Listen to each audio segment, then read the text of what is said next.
So today I'm joined by my friend Ian. Good morning. Good morning to you, here in Chiang Mai.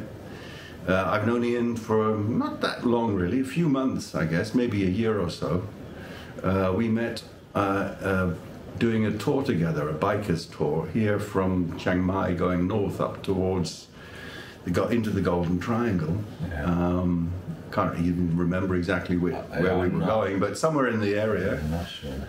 And this is such a great area to bike in anyway, of course. There's wonderful roads up north of Chiang Mai, up towards the Mekong in the Golden Triangle. And I think we went on a longer tour, maybe 2 or 3 day tour, with a group which is called the Unsanctioned Riders here in Chiang Mai. It's quite a big and active bikers group, people from all over the world, and all different types of bikes, but it's very laid back, very informal. And we have fun together when we do these rides sometimes. And that's where I met Ian, and I thought Ian would be a very interesting guy to talk to today, because he's got a long experience also, not just in Thailand, but in other countries. I think, how long have you been out of the UK? You were from the UK originally? Yeah, I was born in the UK. Yeah. And, well, what happened was that when I was 19, I was in a car accident and I fractured my skull. Oh, wow. So I was kind of living the job, had the pretty girlfriend and this and this. And I slipped on some ice, smashed the car up, fractured my skull. And sort of I thought, oh, blimey, that was close. Maybe you should go out there and have a look. So since that time, I've, the main thing of my life has been travel. Yes. Whether just doing a bad job, making money to travel, or to, I eventually worked in travel companies. Did you work already in the UK before you had that accident? Were you working in that travel area? No. I was working as a baker and confectioner. Wow, interesting. My parents used to have a little bakery in Birmingham. Okay. So just, in a not salubrious area. So I was doing that, I had an accident, and then that was it. I thought, well, I better go off and see what the world has to offer. And I went to Australia. Okay. So I went on a working holiday visa to Australia, and that was the first time I made any money. And was it one of those fruit picking type things? Oh, I did all sorts of really, really bad jobs. But I did do the fruit picking. I picked cherries in Young, I picked oranges in Leeton. But it's hard to make money, even if you work 12 hours a day. Yeah. You make money, but yeah. I ended up working in hospitality in Sydney. Okay. And because I was working all hours, I saved money, made money, and that was, Australia made me fall in love with travel. Okay. How long were you there for? I've been out there 3 times. Okay. You had to keep leaving because it was like a 1-year visa or something? Well, I had the visa, the 1-year working holiday visa, but yeah.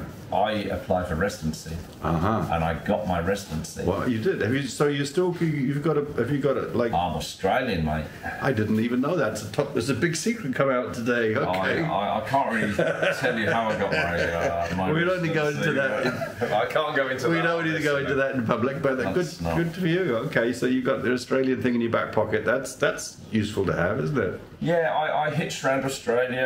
I went up to, I hitched up to Cape York, got a lift with the Australian Army. I went out on a boat to the Torres Strait Islands.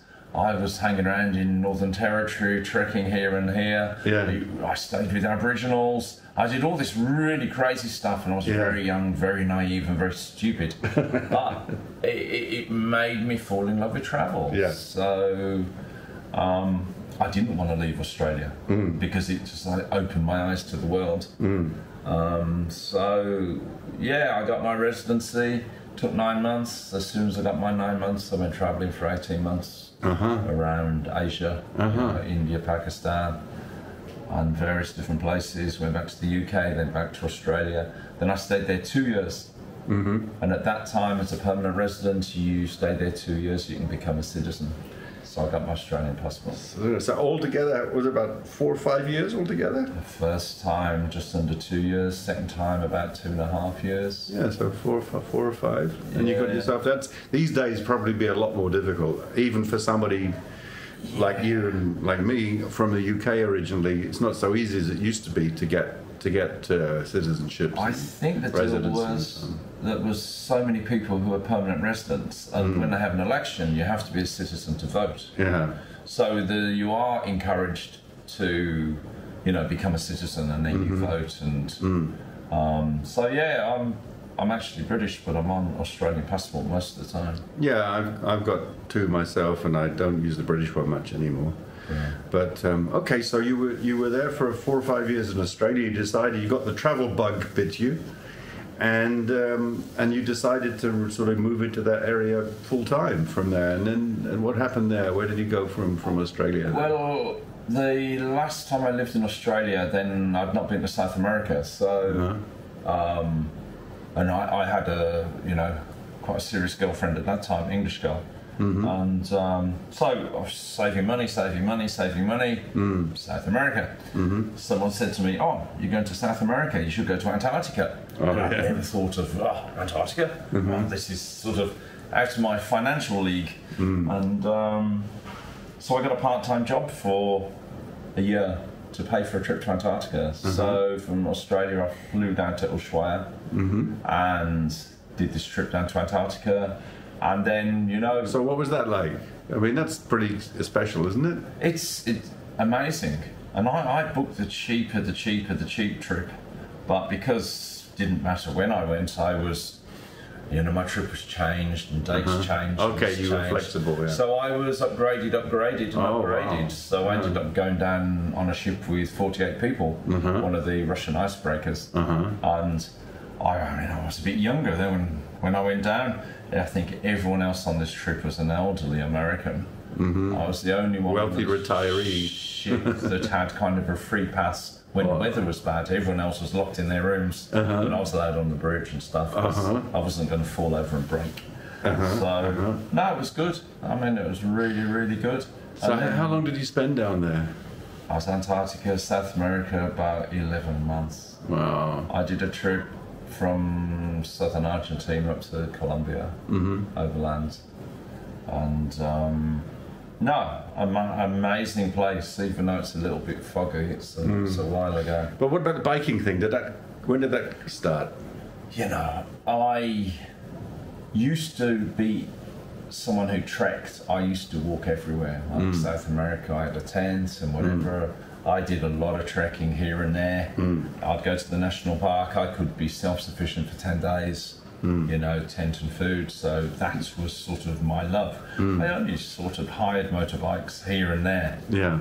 I was not a biker. No. Really, I had a bike when I was young, but it was not a huge thing. And after South America, and I did a trip to Tibet after that, went back to England, and I thought, I can't stay in England. Plan was to go back to Australia. And I was sitting there looking through the travel magazine, and there was a job advertised for a 2-litre. Okay. And I thought, travel experience, sure. Yeah. Okay. So I applied for 2 jobs, and I got one of them. Okay. So that was with a UK company, and my first posting was in the Middle East. I was based in Cairo for 10 months. Yeah. So I ended up working for this company for 7.5, 8 years. And while you were in Cairo, was it the sort of, I guess it's the sort of pyramid type tours that you would...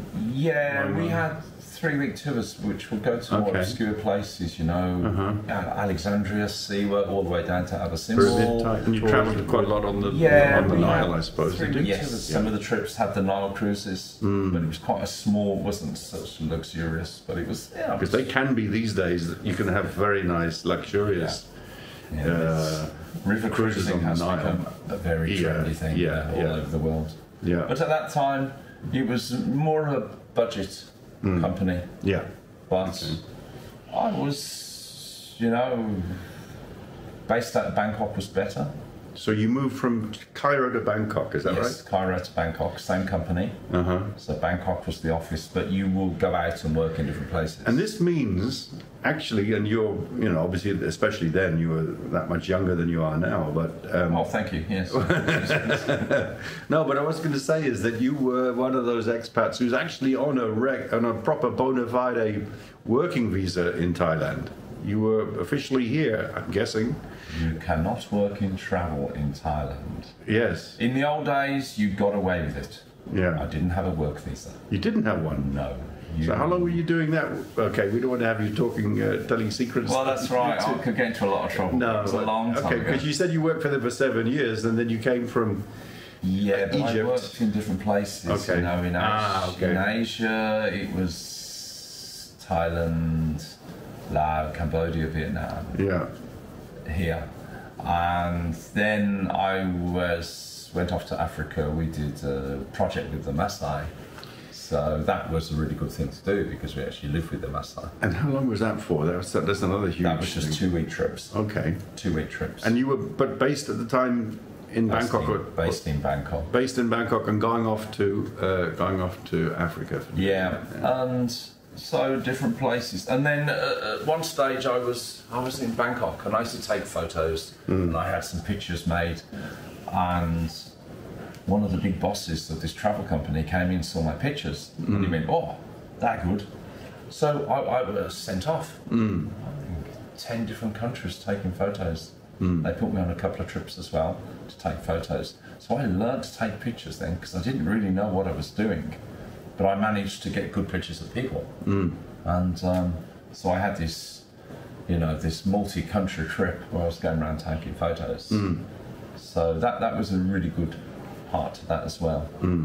But after I was made redundant, I think after 7.5 years or something. Long time though. Yeah.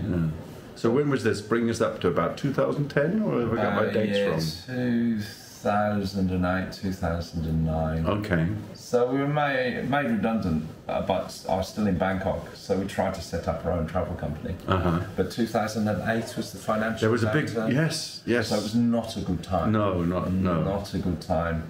So I was hanging around, but the bank balance was eating away. down. Yeah. You know, we did a couple of trips for this new company, but didn't really make any money. And I applied for a job with an Australian company who were based in Ho Chi Minh City. Okay. So you moved from Thailand to Vietnam? Yeah.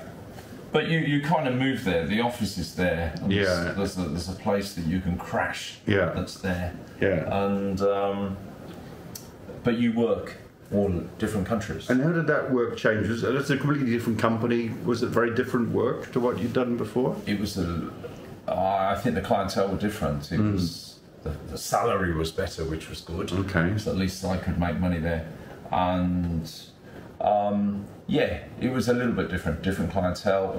Mostly I think 75% were Australian because it's Australian. And was it mostly people wanting to do trips to Vietnam? Is that what it was mostly? I worked in 11 countries around Asia for them. So I was very lucky. Every year I went to Mongolia to see the Nadam Festival because I was the only one that sort of worked in Mongolia before. And, you know, Japan was really good to work, Bhutan, India, you know. So how does that work in terms of visas? Are you going in as a tourist? Are you going in as... Yes. So you are going in as a tourist? I had a work visa for India. But there was not an issue in any of these countries to work. No. And actually, it's in their interest if you're bringing in a whole crowd of you know, well-paying tourists to do a tour of some sort. Then it's in their interest, I guess, anyway, to have those people in the country and to have somebody looking after them. Yeah, and I think because we were, myself, I was going from one country to another, to another, to another, to another. So I wasn't just in one place. Yeah. So it's not worth getting the work visa because you're not there for that long. So I actually didn't, you know, I had my schedule for about probably the next month, so I didn't really know where I was going. And so I was Vietnam based. I eventually became Chiang Mai based because I bought a condo here. Oh, I see. So how long were you in Vietnam then? Well, I worked for that company for 8 years. Okay, so from about 2008-9. Well, I started then about 2000 and...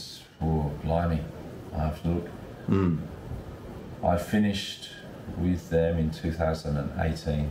Okay, well that would have been 10 to 18 or something like that. Yeah, 10 to 18 I was with them. So, and during that time you bought the place here in Chiang Mai. Well, I was making more money, and I was... And condominiums were cheaper then too, in Chiang Mai. I was living in hotel rooms and flying around the world and living the dream, people say. Yeah. And I was working, and I was in Chiang Mai, and I walked past the real estate office, and I thought, So I started looking, and then I met a good friend of mine here who's got a big estate agent, and he just took me around to see places, And the one I've got now that I live in, he took me there, and I just it was a dump. But all the windows open, huge balcony. Oh, wow. They all open, and you walked in and opened all these windows. And I thought, potential. Yeah. And that was what, about 2015 or something like that when you got that? About 9 years ago. So yeah, that's about 10 years ago. That's about 2015. Yeah. But I never saw it. Okay, because you were travelling all the time. I bought that in the August, and I dumped all my stuff in the middle of the room. And I didn't go back till December. So I was on the road all the time. So you had a place, and oh God, it took me about a year to put a coat of paint on it, and it eventually becomes home. So I eventually became based there, not based in Vietnam. Yeah.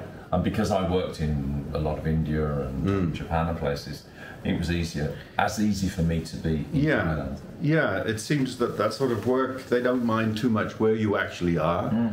It's a bit like today with all the virtual, the people working from home. Yeah. These, what do they call them, digital nomads and so on. Where, with that sort of IT remote working, it really doesn't matter very much. As long as you've got a good internet connection, it doesn't really matter where you are, as long as you're available when they need you to be. Yeah. And it seems to be the same in that travel business too, that as long as you are able to get up and pack your bag and get on the plane to where you need to be. Yeah, there was occasions where I'd probably fly into... Once I flew into Saigon, and I was going to the office, and I got a message saying, here's your flight ticket for China, you're leaving in 5 hours or something. So that was it, off to China. So we had longer visas and things, so you didn't really know. But it was full on. Did you ever really? Because I get what you just said about not needing to be based in Vietnam, but did you really ever live there for any more length of time to be able to compare, to get a feel for how it would be how it is to live there compared with living here? Yes, of course. Yeah. Because if you do Vietnam trips, you are there for a few days, whatever. So I spent a long time in Vietnam, but I don't want to live there. So what would you say are the big, because it is one of the favoured, from people we know here in Thailand, it's when people talk about if they lived somewhere else where it would be, Vietnam and Cambodia come up quite often as alternatives to Thailand. Of course. So, but what would you say? Why is that? How would you? I just find culturally, Thailand is far more agreeable. It's more laid back. It's more relaxed. Yeah, it's more laid back. It's. I think everything that you want is available here. I think that people are generally nicer. Is that the word? I probably shouldn't use that. But I for me, Thailand suits me a lot better. Yeah. And especially now with riding bikes and this, that, and the other. Yeah. It is. And I ended up by buying in Thailand and investing in Thailand. Yes. Yeah. So it becomes... Yeah, you have a reason then. Home. I don't... Yeah.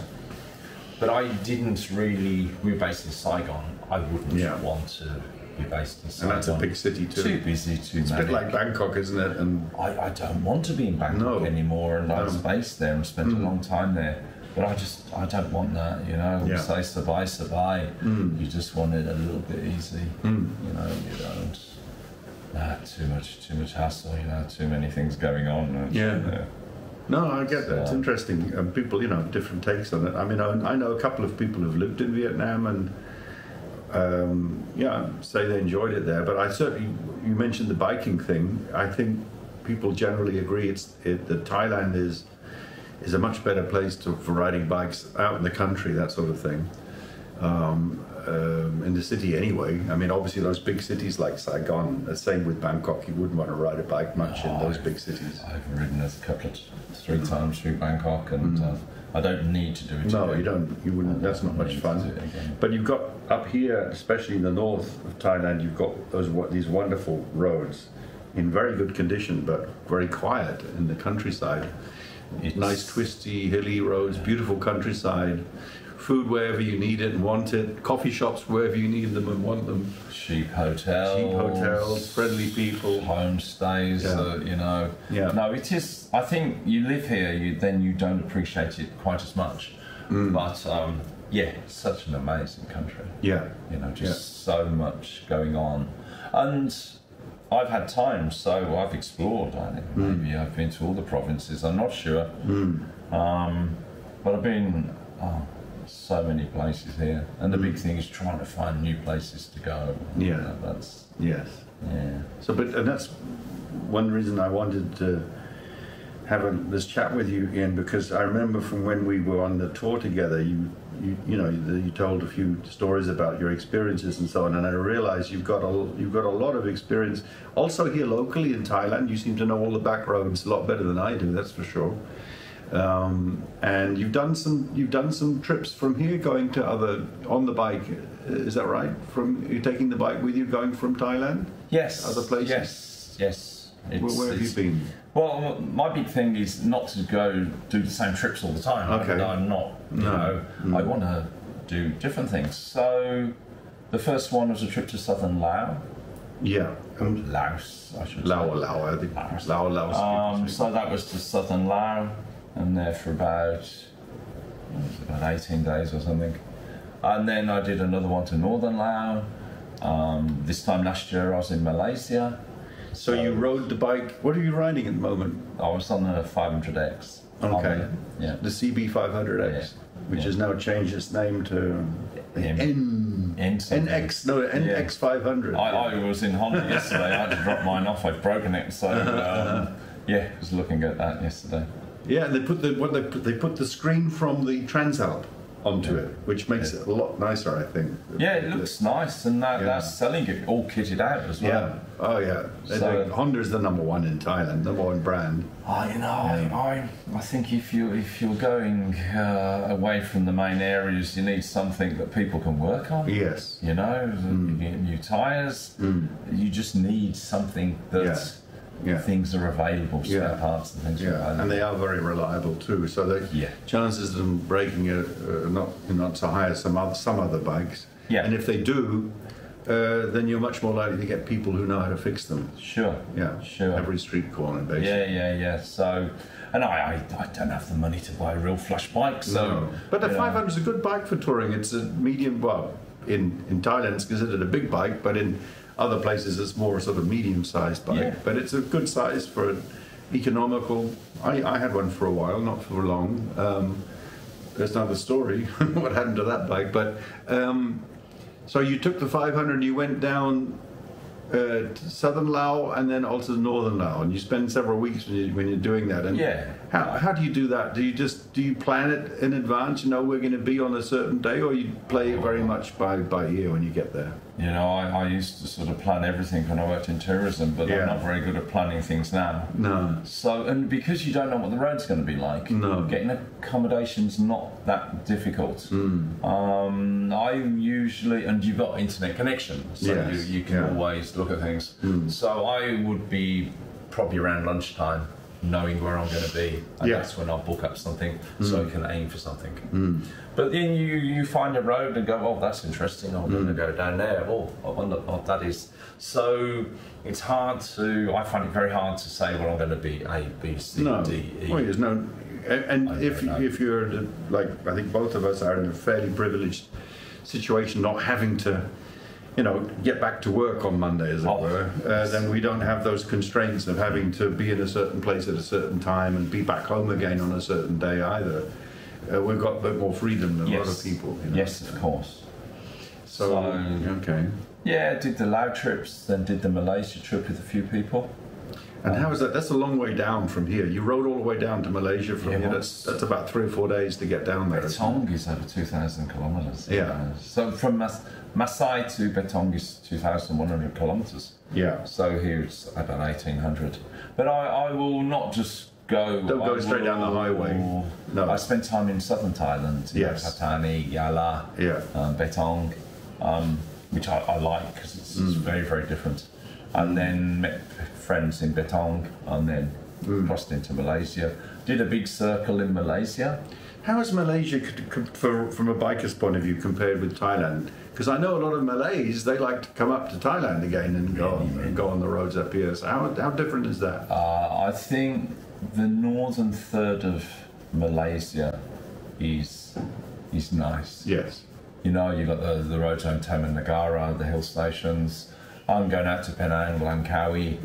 It's nice, but that bottom part, there's not a lot really, and you know the roads are okay. People I was with say, "Oh, never going to go back. Don't like the roads." Really? Why is that then? They weren't happy with the roads. A lot of the roads are quite rough. We have very good roads here. But we just mentioned Laos, and I haven't been there myself yet, but everything I've heard about Laos is that the roads are terrible. Hey, they got about 5 nice roads. Come on. I haven't been there. I'm just repeating what people have said about it. Said there's terrible roads in Laos.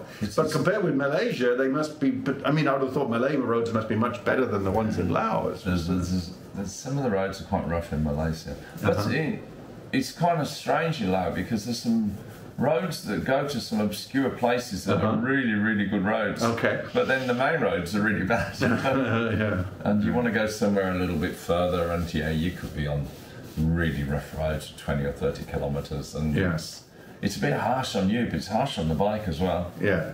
It's quite harsh. Yeah.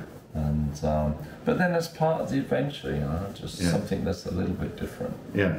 Yeah. And so that's an interesting angle. So how did you get into biking?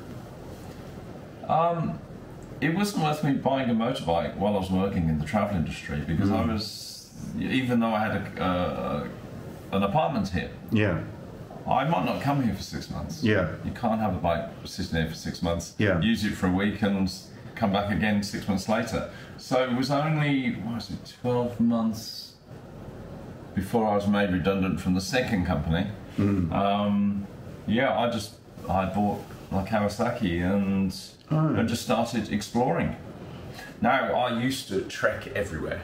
I used to go off Himalayas, anywhere, trekking. But we're getting old, the body's falling apart, the knees are not what they were. So two wheels became my sort of mode of transport for exploring.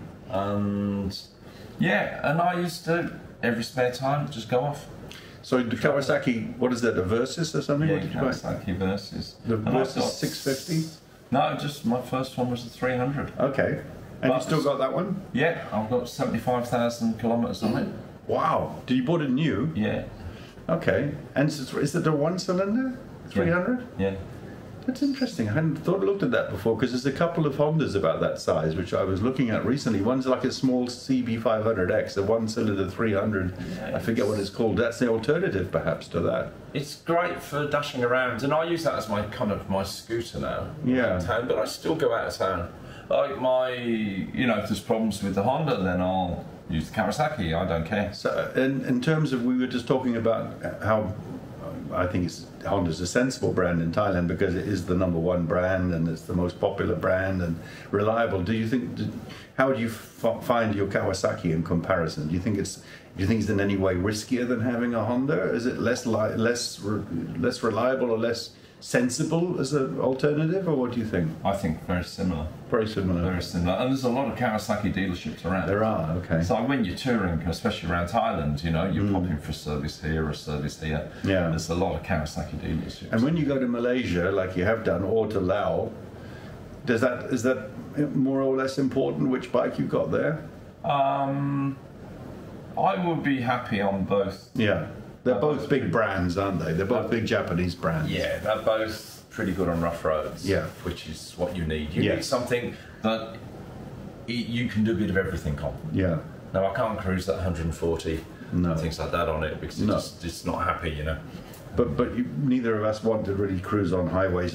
That's not our idea about touring anyway, is it? No, I try to avoid highways. Yeah. And I just came back from Cambodia. I did a trip down to Cambodia. So you rode across to Cambodia from here? Yeah, this was sort of a bit of this and a bit of this and a bit of this. I went down to MotoGP in Buriram. Okay. Met friends there. Okay. Then went off to Cambodia and did a big circle rank, about 2,500 kilometres in Cambodia. Then came back to Surin for the Elephant Festival. Which bike were you using now? Kawasaki or the Honda? The Honda. The Honda, that's the CB500X. Yeah. Okay. Yeah. Came back to Surin for the Elephant Festival. Okay. Met friends there. Then over to Pattaya for the International Firework Festival. And then up to Mae Sariang. There's about 30 bikes for a charity ride up there to Mae Song. So it was a bit of this, bit of this, bit of this. So how was it, I mean, there's a lot now. We know people, Andrea, I'm thinking of Andrea and Paul, who right now are in Laos. Andrea is the lady behind Unsanctioned Riders here in Chiang Mai, and she goes, and Paul goes often to Laos, and they seem to have got it all sussed out how to get across the border with the bike. You need lots of copies of your documents and things, and translations and so on. And is it much? And it seems, for them at least, they've figured it out. It's pretty straightforward. And is it the same with Cambodia? Is it fairly easy to get into Cambodia with the bike? Yeah, Cambodia, no real issue as long as you've got the photocopies. And it's kind of, the bike has to be in your name. Yeah, you need a so-called green book from Thailand, your green book, your shows you're the owner of the bike. Translation of the green book. Okay. And I was chatting to a guy online yesterday who didn't have that, who was crossing into Cambodia yesterday, so I'm not too sure what happened there. Yeah. But yeah, as long as you've got the photocopies, and you know, be pleasant to customs. Yeah, lots of smiling. It's fine. No real issues, and people are helpful. And how is, because you, with both Cambodia and Laos, of course you change the side of the road you're on, but that doesn't make a huge difference. You get used to that pretty quickly, but because they drive on the other side of the road. But apart from that, how is biking in Cambodia compared with, we know Laos got its issues with road quality. What about Cambodia? How's that? I found, especially around Siem Reap, around Phnom Penh, the roads are manic. It's just, you know, the roads are not that good, a lot of them, and there's stuff coming from everywhere. Yeah. You know, they're coming the wrong direction, it's just, everything is around. I remember sort of when I crossed back into Thailand, it was like, wow. You mean the way people are, you think the drivers basically are different? They're not quite as easy to... It's halfway to Vietnam driving. Okay, Vietnam's got a reputation for being quite aggressive. Yes. Vietnamese drivers. Quite aggressive. People will, you know, things coming opposite, you might have to pull over quite a lot because they've got your side of the road. You've really got to have your wits about you for some of the roads in Cambodia. A lot of them, you're the only people on the road. You're the only person on the road. Some quiet roads there. And not many beautiful roads. So scenically, because I've asked Andrea why she in particular, but Paul as well, when he's in Asia, why they go to Laos so much. And just her opinion about Laos is that the scenery, although it's stunning up here in northern Thailand, is even more spectacular in Laos, she reckons. I think quite similar to Thailand. Yeah. Because you're a very sort of similar area. Yes. But cheap beer, you can get a large beer Lao for $1. So I think this is one of the main regions. Beer Lao, yeah, I hadn't thought about that, but yes, that's true, and it's got a great reputation. What about Cambodia? It's very similar countryside to Thailand? And a lot of flat. Oh, it's flat countryside. Yeah. In Malaysia. In Malaysia, yeah. What are those in Cambodia? In Cambodia. In Malaysia's those palm, people say what's not so nice is the palm oil plantations, which tend to be very monotonous when you're riding through them. Yes, there's an awful lot. That's the Malay thing. One reason the Malays like to get it. The other thing I've heard of why the Malays like to come north into Thailand is that unlike the Thais, the Malays actually do go in quite seriously for controlling the speed you're going, and they have a lot of radar traps and things in Malaysia. They're a bit tougher than the Thais on things like, you know, if you're keeping within the speed limit and stuff. That's what I've heard. Maybe so, but I mean, we were looking at things and not sort of sitting on highways, so we weren't going that fast. No. And you know, in Malaysia, one of the most annoying things is they have rumble strips, or the speed bumps. Okay. Before every junction, every traffic light, and on the bike it's boom, boom, boom, boom. This is a continual thing in Malaysia. That's not so much fun. Yeah. So no. Okay. But there's a few pretty roads in Cambodia, but I wouldn't get too excited about the roads there. From in the far east of the country, there's some quite nice roads, but not many. That's over towards the Vietnamese border. Yes, I went down to the Vietnamese border. So, you can go. That's kind of pretty. Can you go from Cambodia up into Laos? Is that? Yes, it's possible. You can, but I couldn't have on this trip because I had to exit the same border. Okay. So if I pushed it, maybe they would have allowed it, but they kept hold of my Thai customs. Okay. So I had to go back. You had to go back and collect border. that. Okay. Yeah. Interesting. Okay, so you've been doing. These are things I have to start doing myself. Doing these regional trips into Laos, into Cambodia. Yeah, great. It's very tempting because it's just next door, literally next door. It's. I mean, you can be in Laos in a day. Yes, Laos is very easy from up here, and Cambodia is a little bit further away. Yeah. And there's different things to see. I mean, you got all the old temples in Cambodia. So I was checking out temples I'd not been to. Yeah. And quite impressive. Even Siem Reap is a lot bigger than people realise. If you go there, I've done it once from the town of Siem Reap with Angkor Wat. People obviously gravitate towards Angkor Wat, but that whole area is much, much bigger than people realise. It's far, far bigger than the average person like me who went to Angkor Wat. Yeah. A very extensive area with loads of interesting historical sites, temples and so on. If you like these old temples, I mean, there's so many in Thailand. Yes. Huge ones in Thailand. But I think the Thais know more than the foreigners. And they are very impressive. Yeah. I was at a couple in central Thailand a couple of weeks ago, and very impressive. Yes. Very, very impressive. Yes. Well, what about, you've got this shirt on, it says Headstone Riders Thailand. Okay. Headstone Riders, yeah. So what's all that about? They're an MC, not as serious as some MCs or motorcycle clubs.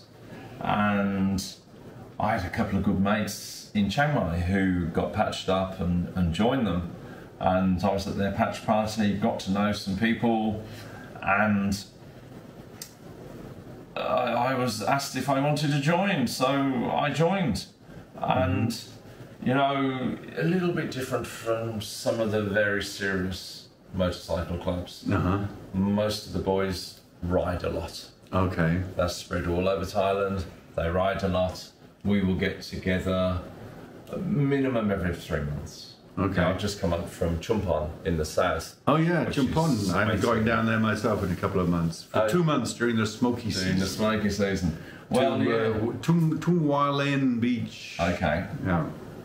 So, you know, went down there for a meeting, and it's nice, you know, you don't see the boys all the time, but it's really nice to get together. You know, it's like a brotherhood, and we catch up when people are around, and it's nice. I really like it. It's a bit more, well, it's more of an active sort of formal club than unsanctioned riders. There's a difference there. Unsanctioned is a social club. It's more of a social club. That's right, it is, yeah. It is. Here, I mean, you have to become I have to be a member to wear a t-shirt. Okay, yeah. You know, and I have to be a patch team member. Okay. So it's a big party when they give me patches. Okay, this sort of ceremony. So, yeah. So it's just a little bit more. And serious. how many members does this club have? We've got 31 foreigners. There's about 60 Thais in the country. In the country. So you've almost got 100. Yeah. And they're spread around the country quite a lot. Yeah, a lot of people in the south. Okay. So we won all the foreigners kind of get together every 3 months. But next June we got the 25th anniversary. So that's a big party. That's in Pramburi. Not far from Hua Hin. And how is that? That's maybe another difference. You say unsanctioned is more of a social group, which I agree with. There are very few, if any, Thais that I know on that group, whereas in your Headstone Riders Club, majority are Thais. Yes. So, what about that? Is English the language used by everybody, or do you have to use Thai? You have to speak some Thai, or how's that with the language? A lot of the Thai boys don't speak any English. Okay. But a lot of these guys, they've got jobs, so they're not like us silly old sons. No, they don't have all the time in the world around. They got jobs, so they don't have that, that free time to ride extensively. But we ride quite a lot, and we catch up with people. New Year's Eve, there was a couple of guys up here, so we always catch up when people are in town. It's good. And what about the bikes? It's up to you, sort of. There's no expectations as far as bikes are concerned. It's not like a Harley club where you all have to ride Harleys and. It's in Thailand. There's so many motorbike clubs. We went to the Chiang Mai bike night. Oh yeah. 70 clubs represented. Everybody patched in. Everybody on their Harleys. Yeah. But you don't really see these boys riding around. No. But being part of the club is something that's enormously popular here. Yeah. But it's friendly as well. If I'm wearing patches and I'm somewhere. Yeah. And small groups. Everyone comes in, has a chat, where you're going, what you're doing, and it's nice. It's friendly here. We don't have that, all the violence associated with it. No. But as far as I know in Thailand, or very rarely anyway. Rarely. I mean, there's a couple of instances not long ago, but really not very much. We're all on a visa. We've got to take care of it. Well, that's right. As far as the foreigners are concerned, we've got to be a bit more careful maybe than. Yeah, but no, it's a different type. It's different culture. Another thing we have to be grateful for here. We have so much freedom to do what we want. Yes. So you're not doing any of your touring work anymore, is that right? Or are you doing I worked last year in Japan. Okay. Which was nice. It's always nice to go back to Japan. Did you ever do any biking in Japan? No, I was led to believe it was very, very difficult, but then someone said it's possible to hire bikes in Hokkaido. So, I've watched a couple of YouTube channels. There's one lady in particular, a Japanese lady on who rides classic bikes. And mainly because the scenery is spectacular. The whole thing is done in Japanese, I think with English subtitles on YouTube. And she rides some beautiful bikes, and she's wearing nice kit and rides in also very spectacular countryside too in Japan. Japan, stunning roads. Yes. Everything's in good condition, stunning roads, courteous drivers. It will be an amazing place to ride in. Yes. I think. Yes. I'm just planning on stuff for this year now. Yeah. So we're off to the Philippines on 16th next month. Okay, how long will you be down there for? I got a one-way ticket. I'm not sure. Really? Yeah. So we're going to hire wheels in Manila. Because you can't get big bike. 250 is already quite big, I think, in the Philippines. You can get 650. You can. 400. There's a couple of companies that have very, very expensive. Yes. Ridiculous amount of money really for what it is. Yeah. So we'll get something, and probably on the main island, Luzon, probably 2 to 3 weeks. Just do a circle, have a look. Quite a big island. Go around, and then see, maybe off to Taiwan after that, and doing the same. That's the thought. Nice. There's just 2 of us going at the moment, but you can come if you want. When my channel is up and running, I won't be carrying all this clobber on the back of my bike. I'm sure we can find some nice people for you to No, it's potentially. I don't know if you watched what's his name. YouTuber, the guy Paddy Doyle, who used to live in Chiang Mai, but he went off to the Philippines and did a couple of weeks on his channel, his Paddy Doyle channel, and he used to ride a Honda Dream, but he upgraded to a CT125. Wow. Oh yeah.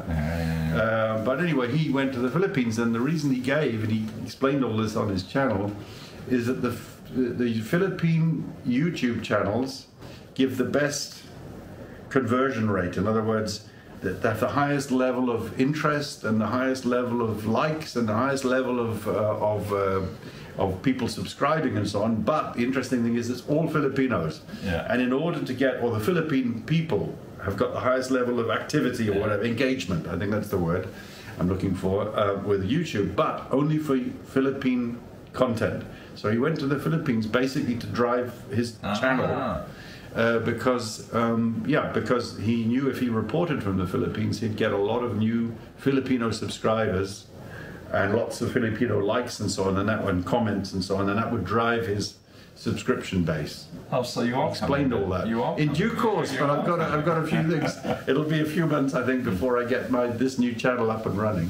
We're right at the beginning. This video will be going out in the first month of the channel, and I'm obviously hoping, we'll see how it goes, to get monetized as soon as possible. But that's 1,000 subscribers and 4,000 watch hours in order to start earning even a few cents with YouTube.